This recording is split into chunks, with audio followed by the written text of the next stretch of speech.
مفتی صاحب اکثر لوگ رات کو سوتے وقت ان کو محسوس ہوتا ہے کہ ان کے سینے کے اوپر پریشر ہے، کوئی بیٹھ گیا یا کسی نے دبا لیا ہے، اور وہ ایسی کیفیت میں چلے جاتے ہیں کہ ان سے اٹھا نہیں جاتا. یعنی وہ اپنی طرف سے ہوش و حواس میں اپنے آپ کو کہتے ہیں کہ اٹھوں، اور آواز بھی نکالتے ہیں کہ مجھے اٹھائیں کوئی ساتھ والا اگر کوئی ساتھ سویا ہے، لیکن ان کی آواز بھی نہیں نکلتی اور ان کو وہ پریشر محسوس رہتا ہے ایک خاص ٹائم تک، اور پھر ایک دم سے ان کی آنکھ کھلتی ہے اور وہ پسینوں پسین اور ان کے حال برے اور ڈر کی کیفیت. یہ کیسی کیفیت ہے؟ یہ علامت ہوتی ہے آسیب کی، اسے سایہ کہتے ہیں.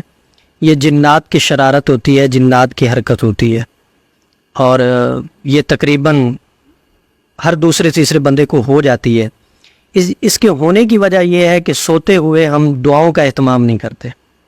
رسول اللہ صلی اللہ علیہ وسلم سونے سے پہلے آخری 3 سورتیں 3 مرتبہ پڑھ کے نا اپنے دونوں ہاتھوں پہ پھونک لگا کے اپنے پورے جسم پہ پھیر کے پھر آپ سویا کرتے تھے، اور یہ کرنا چاہیے. میرے ساتھ بھی ہوا ہے کئی دفعہ یہ، لیکن ابھی کچھ عرصہ پہلے میری بیٹی ہے عائشہ، 4 سال کی ہے، وہ جہاں پہ سوتی تھی نا تو سوتے ہوئے اچانک ڈر جاتی تھی. ابتدا میں تو غور نہیں کیا، لیکن اس کی والدہ نے مجھے بتایا یہ رات کو ڈر جاتی ہے.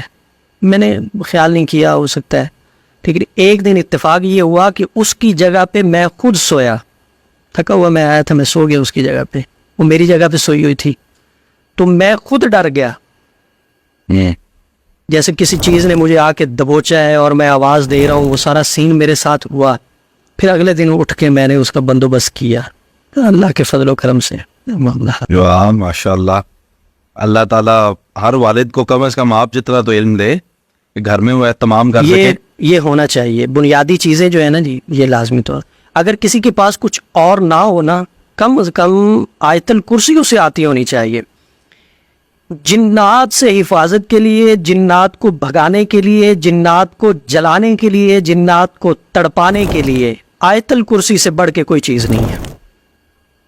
وہ ایک شخص تھا، یہ واقعہ میں نے پڑھا ہے، کتابوں میں لکھا ہے کہ اس کے مکان میں کوئی ٹھہر نہیں سکتا تھا.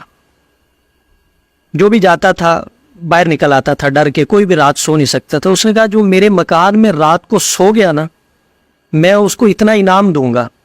کوئی بندے کو علم تھا کہ آیت الکرسی میں بڑی پاور ہے، بڑی طاقت ہے، اور خاص طور پہ آخری جو آیت ہے، میں اس آخری آیت کی فضیلت اور اس کے کرشمات آپ کو بتاؤں تو آپ حیران رہ جائیں گے کہ اتنی یہ طاقتور چیز ہے.